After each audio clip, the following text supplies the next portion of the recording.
Today, we will be learning about Expedia Group. Hello, my name is Samantha Vinson. The company I have decided to study for this presentation is Expedia. Expedia piqued my interest because I have a passion for traveling. I'm so excited to have the opportunity to tell you more about this wonderful company.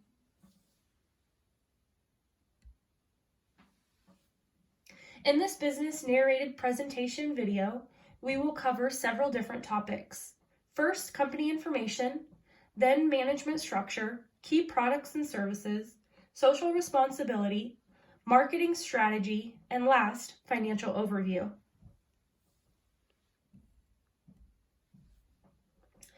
Expedia was founded as a division of Microsoft in October 1996. It was then spun off into a public company in 1999. Richard Barton is the one who came up with the idea of selling travel online. While working at Microsoft, he presented his idea to the co-founder Bill Gates, and Gates immediately accepted the idea. Barton became the first president and CEO of Expedia.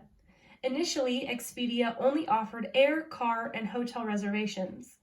In July 2001, USA Network Inc. purchased Expedia from Microsoft. Expedia was the first online travel service to be offered by a major technology company. Expedia is one of the world's leading full-service online travel brands, helping travelers easily plan and book their whole trip with the widest selection of vacation packages, flights, hotels, vacation rentals, rental cars, cruises, activity attractions, and services. Expedia has helped travelers book travel to more than 2,100 cities and 220 plus countries and territories around the world. There are many management levels within Expedia. The executive leadership team consists of Barry Diller, who is the chairman and senior executive, Eric Hart, who is the chief financial officer and chief legal officer and secretary, and Peter Kern, who has served as the chief executive officer and vice chairman since April 2020. Expedia has a travel leadership team that also consists of 9 individuals.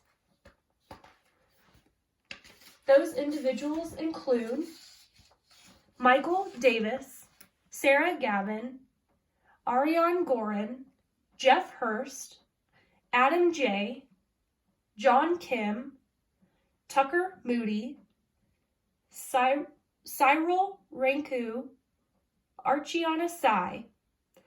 They also have a board of directors that consists of 13 individuals. A board of directors is an elected group of individuals that represents stakeholders. The board is a governing body that typically meets at regular intervals to get policies for corporate management and oversight. The board of directors consists of Samuel Altman, Beverly Anderson, Susan Athey, Chelsea Clinton, Barry Diller, Alexander Furtzenberg, John Gieselman, Craig Jacobson, Dara Kasarashini, Peter Kern, Greg Mondre, David Samber, and Julia Whalen. Expedia has its hand in multiple areas of social responsibility. One of Expedia's big ventures is their partnership with a carbon offset program called Carbon Offsets to Alleviate Party, or COTAP for short. Expedia wanted to be part of this program for 2 reasons. The first reason, they wanted to be environmentally responsible when it comes to climate change, and the second reason, they wanted to stimulate extremely poor communities around the world. The amazing thing about this program that Expedia takes part in is it helps counteract emissions through planting trees and protecting forests. The developing communities that are involved in these projects get to not only be employed by these projects, but the communities get a significant percentage of revenue from this. Another reason why Expedia thought COTAP would be an excellent program, was because of the goods Expedia offers. A lot of Expedia's sales are through various forms of travel, which is a large contributor to carbon emissions, and Expedia thought this would be a great opportunity to help offset their overall emissions. This is not the only thing Expedia is participating in to be socially responsible.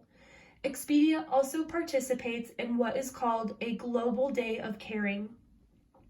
A Global Day of Caring allows global and local volunteering where real people from Expedia go out in their communities or other communities and volunteer their time and help in efforts to better those communities. Their aim is to feed hungry families, clean up trash on beaches, help the homeless, enhance and preserve green spaces, and to help needy children receive critical medical attention.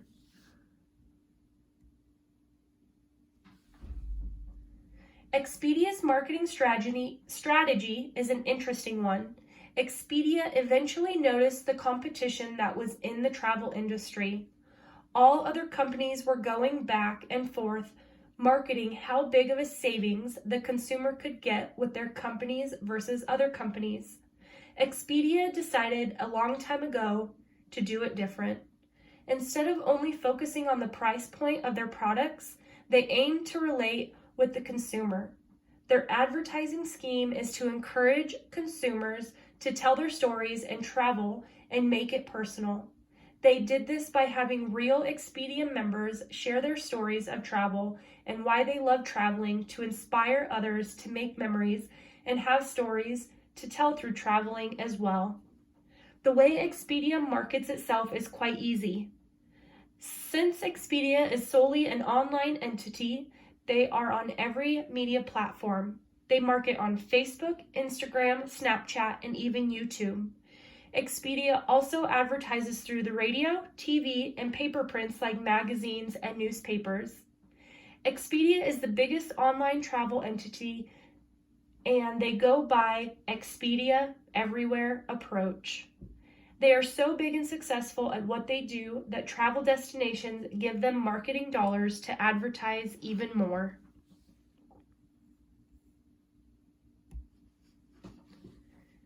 Travel is a necessity, whether it be for business or pleasure. Even though services like Expedia are required in today's age, it doesn't mean the market can't have some ups and downs. Expedia did make improvements on their profit margin from 2008 to 2009, and also improved their returns on the money they invested in themselves by 3%, which brought them to a profit of 2.6% instead of 2.3%. However, their return on equity from stockholders decreased in 2009, when compared to 2008 from 1.6% to 1.4%. Even though no loss is a good loss, it is pretty mild when compared to what happened in 2020. The year 2020 was a rough one for all businesses, especially Expedia. COVID directly affected travel. Expedia took a massive loss in revenue. Luckily, Expedia is a large enough entity to withstand such a hit, but it doesn't mean that a 58% loss in revenue, which took a $409 million profit year to a $221 million loss, doesn't hurt. As restrictions continue to lessen, Expedia looks to continue to improve on what happened in 2020.